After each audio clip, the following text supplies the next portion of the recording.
এটা আমার প্রথম ব্লগ। আর আজকে আমি প্রথমবার এই বাঁশপাতা শুটকিটা রান্না করব। আমি জানি না কিভাবে রান্না করতে হয়, কিন্তু আমি যেভাবে চাপা শুটকি রান্না করি সেভাবে রান্না করব।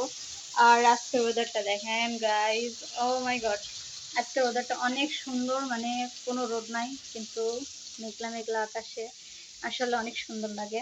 আমি অলরেডি একটা তরকারি রান্না করছি, এই যে এই শুটকিটার নাম জানি না, আমি আমার খুব ভালো লাগে।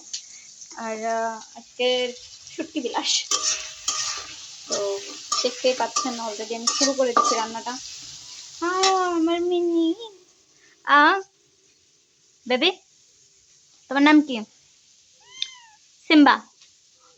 সিম্বা।